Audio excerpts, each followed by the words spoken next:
Saya akan membahas satu tema yang saya rasa tema ini tema yang Bapak Ibu pasti sudah dengar, yaitu tentang menang atas keserakahan. Apa itu arti serakah? Kita tahu bahwa arti serakah bisa memiliki arti selalu hendak memiliki lebih dari yang dimiliki.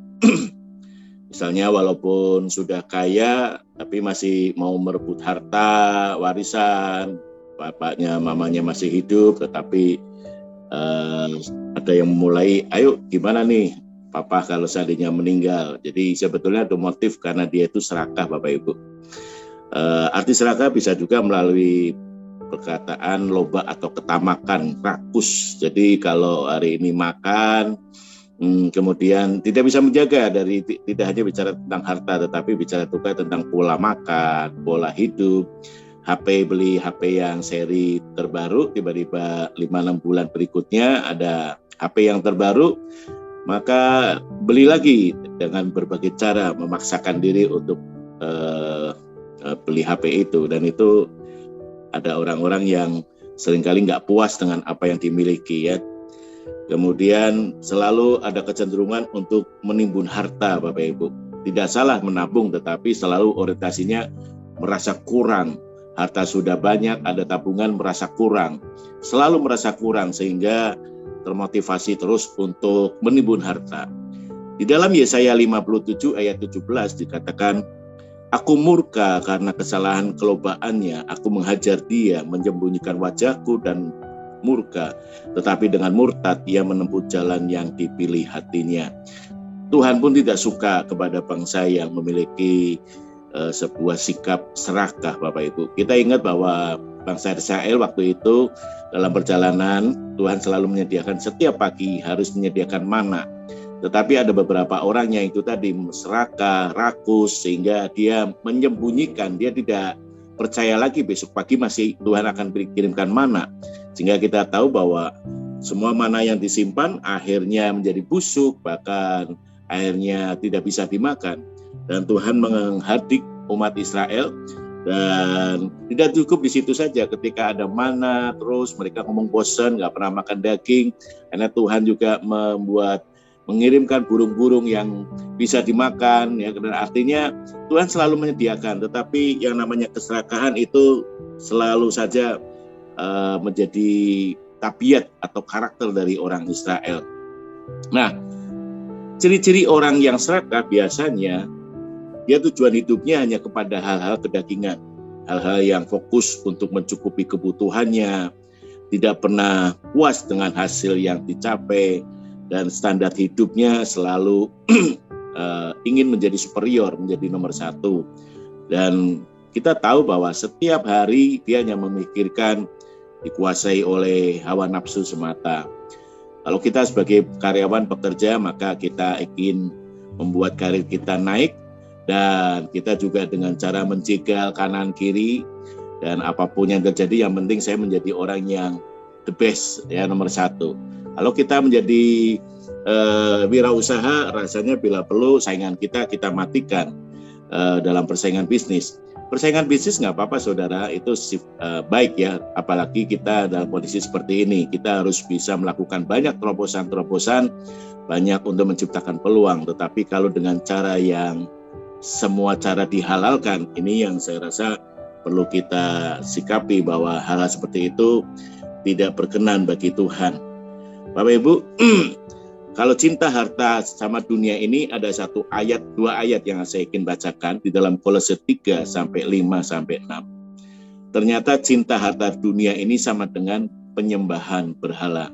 Tahukah Bapak Ibu bahwa ini sebagai virus rohani yang sangat membahayakan? Bahkan saya ingin katakan ini virus jauh lebih berbahaya daripada virus pandemi kemarin. Kalau pandemi kemarin urusannya dengan tubuh, jiwa selesai, Bapak Ibu. Tetapi kalau ini sangat berbahaya karena ini bicara tentang spiritual juga, tentang roh, tentang perasaan yang terselubung. Dan ini yang cukup membahayakan. Di dalam Kolose 3 ayat 5 sampai 6, di sini katakan, karena itu matikanlah dalam dirimu segala sesuatu yang duniawi, yaitu percabulan, kenajisan, hawa nafsu, nafsu jahat, dan juga keserakahan, yang sama dengan penyembahan berhala. semuanya itu mendatangkan murka Allah atas orang-orang durhaka. Efesus 5 ayat yang 5 dengan nilai-nilai yang hampir sama esensinya. Karena ingatlah itu baik-baik, tidak ada orang sundal, orang cemar, atau orang serakah, artinya penyembah berhala, yang mendapat bagian di dalam kerajaan Kristus dan Allah. Dua ayat ini memiliki hal yang sama, sebuah teguran yang sangat keras. Ternyata sikap serakah itu identik dengan seperti penyembahan berhala. Penyembahan berhala kita tahu bahwa Allah sangat membenci untuk orang-orang yang menyembah berhala. Ini yang harus kita sikapi Bapak Ibu. Kita harus waspadai bagaimana ancaman virus itu ada dalam kehidupan kita sebagai umat percaya kepada Tuhan. Seringkali kita merasa, oh saya sudah masih setia, saya masih ke gereja, saya masih mengikuti semua liturgi agamawinya saja, tetapi kerohanian kita terkontaminasi virus kita, rohani kita sudah terkena virus yang namanya virus keserakahan itu. Dan Paulus mengingatkan orang-orang seperti ini sama dengan orang yang menyembah berhala. Saya rasa mari kita koreksi diri kita, hanya saudara dengan Tuhan yang tahu, bukan bagian saya untuk menanyakan sampai di mana apakah saudara memiliki keserakahan atau tidak. Saudara bisa memikirkan, tadi sudah saya sampaikan di awal, ada tanda-tandanya, ada mengutamakan siapa saudara itu dalam kehidupan. Hari ini kita akan belajar secara singkat saja bagaimana agar kita menang atas keserakahan. Bagaimana kita bisa terhindar dari virus yang dikatakan keserakahan. Di dalam 1 Timotius 6 ayat 7-8 demikian firman Tuhan, sebab kita tidak membawa sesuatu apa ke dalam dunia dan kita pun tidak dapat membawa apa-apa keluar, asal ada makanan dan pakaian cukuplah.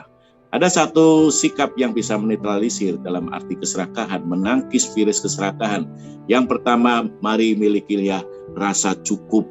Dengan rasa cukup kita menyatakan bahwa, wah puji Tuhan, hari ini cukup. Bahkan Tuhan mengingatkan kesusahan hari ini buat hari ini, jangan pikirkan besok pagi lagi. Semuanya akan berjalan dengan roda perputaran kehidupan dan mari kita menghadapi. Jadi mari bangun dengan satu sikap, Bapak Ibu merasa dengan kata cukup. Kalau kata cukup di sini itu tidak perlu ada sebuah dorongan nafsu untuk mengejar lagi. Kalau orang merasa cukup itu lebih dari kaya Bapak Ibu. Rasa cukup itu melebihi dari kata melimpah. Rasa cukup itu melebihi dari kata bahwa segala-galanya sudah kita nikmatin. Mari kita kembangkan kata rasa cukup dan kita menyatakan, Tuhan, apa yang aku pakai, makanan yang aku pakai, yang aku makan, bahwa semua yang aku miliki sekarang memang bersumber daripada Tuhan. Bagianku hanya mengelolanya saja. Bagianku hanya mengelola, memohon hikmat daripada Tuhan.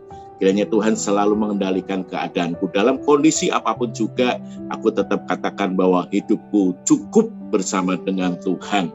Ini yang perlu kita sikapi Bapak Ibu, miliki rasa cukup untuk menghadapi hari-hari ini. Yang kedua, di dalam Filipi 4 ayat yang ke-6, di sini dikatakan tidak khawatir dan bersyukur. Janganlah hendaknya kamu khawatir tentang apapun juga, tetapi nyatakanlah dalam segala hal keinginanmu kepada Allah dalam doa dan permohonan dengan ucapan syukur. Kata bersyukur ini artinya saudara memberikan sebuah respek penghargaan yang tinggi kepada Tuhan dan saudara menyadari bahwa kedaulatan Tuhan terjadi dalam kehidupan kita. Artinya kalau kita itu bersyukur, sebaliknya kalau kita merasa khawatir, saudara justru meniadakan kuasa Tuhan dalam kehidupan kita. Sepertinya kita tidak memiliki siapa-siapa lagi yang bisa menopang hidup kita. Itulah ciri orang yang khawatir, apalagi disertai dengan ketakutan. Jadi mari untuk menangkis rasa virus untuk keserakahan. Mari kita selalu mengucap syukur, kita tidak khawatir apapun yang kita akan hadapi. Walaupun masalah masih tetap ada, tetapi kita tetap nyatakan bahwa kuasa Tuhan lebih besar dari segala-galanya. Dan mengucap syukur adalah bagian berterima kasih. Sangat baik penyertaan Tuhan dalam kehidupan kita. Sangat baik pemeliharaan Tuhan dalam kehidupan kita. Sangatlah sempurna kemurahan Tuhan dalam kehidupan kita. Kita tahu kita punya anak, kalau kita memberi barang sesuatu dan anak itu tidak berterima kasih, rasanya sangat melukai bagi kita orang tua yang memberikan barang itu Bapak Ibu. Apalagi kita memberikan dengan sebuah barang yang cukup baik, yang besar, yang mewah, ya, yang mahal.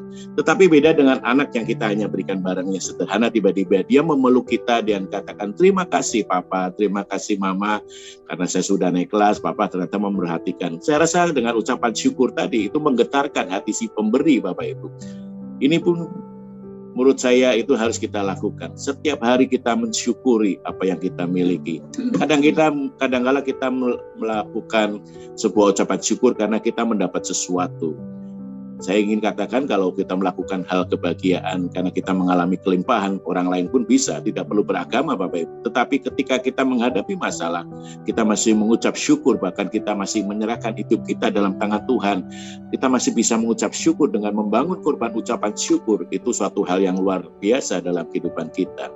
Mari kembangkan, mari motivasi Anda dengan bersyukur. Dengan banyak bersyukur, maka semakin lama itu akan mengikis yang dikatakan kata ketakutan, kata kekhawatiran.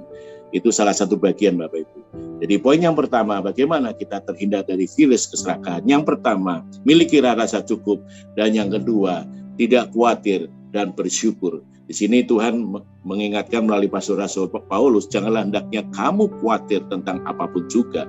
Janganlah hendaknya kamu khawatir tentang apapun juga. Hari-hari ini kalau engkau khawatir dengan sakitmu, hari-hari ini kalau engkau khawatir dengan masa depanmu, hari-hari ini kalau engkau khawatir tentang masalah anakmu, mari serahkanlah kekhawatiranmu kepada Tuhan. Dan salah satu bagian bagaimana cara mengikis rasa khawatir itu, hiduplah selalu dalam ucapan syukur. Dan yang ketiga, di dalam 1 Yohanes 3 ayat 16-18, di sini katakan, demikianlah kita ketahui bahwa Kristus, yaitu bahwa ia telah menyerahkan nyawanya untuk kita. Jadi kita pun wajib menyerahkan nyawa kita untuk saudara-saudara kita. Barang siapa mempunyai harta duniawi dan melihat saudaranya menderita kekurangan, tetapi menutup pintu hatinya terhadap saudaranya itu, bagaimanakah kasih Allah dapat tetap di dalam dirinya? Anak-anakku, marilah kita mengasihi bukan dengan perkataan atau dengan lidah, tetapi dengan perbuatan dan dalam kebenaran. Poin yang ketiga, bagaimana kita bisa terhindar dari virus keserakahan. Mari kita belajar terus berkorban kepada sesama. Bisa menjadi saluran berkat dimanapun berada. Saya masih ingat ilustrasi Pak Rubin, kalau dalam guyon, kalau dalam khotbah, orang sudah datang kelaparan, datang kepada kita, tinggal mungkin sehari itu dia tinggal nyawanya sudah akan selesai gitu kan, dengan terengah-engah dia kelaparan, kemudian kita buka pintu, kita doakan dalam nama Yesus, kiranya engkau akan kenyang. Nggak bisa Bapak Ibu, orang itu bisa menjadi meninggal di depan pintu kita. Justru kita harus berikan roti, kita buka lemari kita, berikan makanan kepada dia, baru kita doakan dia. Ada hal yang terpenting sebenarnya dalam kehidupan kita, ketika Tuhan kirimkan orang-orang yang perlu dibantu, baik itu dalam saudara kita, keluarga kita, atau lingkungan kita. Tuhan siapkan orang-orang itu supaya apa? Supaya harta kita tidak menjadi busuk Bapak Ibu, seperti tadi mana yang disimpan. Kita berbagi. Dengan berbagi, kita merasa bahwa hidup ini adalah menjadi bagiannya Tuhan. Kita bisa menjadi saluran berkat. Dan ini sebuah tindakan yang luar biasa Bapak Ibu. Menjadi saluran berkat adalah sebuah targetnya Tuhan ketika Dia menciptakan kita di muka bumi ini. Dan kita tahu di sini ayatnya sangat jelas bahwa Ia telah menyerahkan nyawanya untuk kita. Ada sebuah bukan simbol saja, tetapi sebuah teladan, yaitu Tuhan sudah menyerahkan nyawanya bagi kita. Harta yang paling maksimal diberikan kepada sahabatnya adalah ketika sahabat itu mati bagi sahabatnya. Harta yang paling melimpah, yang sempurna bagi seorang suami ketika bicara, ketika seorang suami itu mau mati bagi istrinya, atau sebaliknya. Artinya kalau Tuhan sudah memberikan pengorbanan yang sempurna, justru itulah yang harus kita teladanin. Bagian kita mungkin belum sampai ke sana Bapak Ibu, memberikan nyawa bagi siapapun juga. Tetapi kalau Tuhan titipkan harta kita melalui kita ini, supaya kita bisa berbagi. Selain mengelola untuk diri sendiri, kita juga bisa mengelola, memberikan bagi orang lain. Sehingga orang itu akan melihat bahwa, oh ya, ternyata perbuatan kita adalah perbuatan yang bisa menjadi berkat. Sudah saatnya kita berhenti terus memikirkan diri sendiri. Sudah saatnya kita berhenti untuk mengatakan bahwa Tuhan, aku belum merasa cukup. Tuhan, aku masih kurang. Hati-hati Bapak Ibu, karena itu akan dikemas oleh kuasa iblis. atau kedagingan kita yang selalu dominan, dan kita mulai timbul terus merasa serakah dan kita tidak menyadarinya. Pagi ini kita belajar bersama-sama. Mari kita kikis, mari kita buang dengan firman Tuhan pada hari ini melalui sebuah vitamin rohani yang kita dengar hari ini. Bagaimana agar kita tidak terkena virus yang dikatakan virus keserakahan, yaitu yang pertama, milikilah rasa cukup. Yang kedua, hilangkan rasa khawatir dan mengucap syukur, dan siap yang poin yang ketiga, siap menjadi berkat. Saya tidak akan panjangkan renungan firman Tuhan. Mari saya akan masuk kita di dalam sebuah doa teduh. Sementara ada doa teduh ini, saudara merenungkan kalau masa lalu mungkin dominasi kepribadianmu, motivasi, kebutuhanmu sangat diutamakan. Mari kita mohon ampun kepada Tuhan, dan bagian kita mengembalikan hubungan kita dengan Tuhan, dan kita kikis yang namanya keserakahan itu, supaya kita menyadari bahwa hidup ini adalah sebuah kesempatan. Hidup ini adalah sebuah tempat di mana kita memuliakan Tuhan.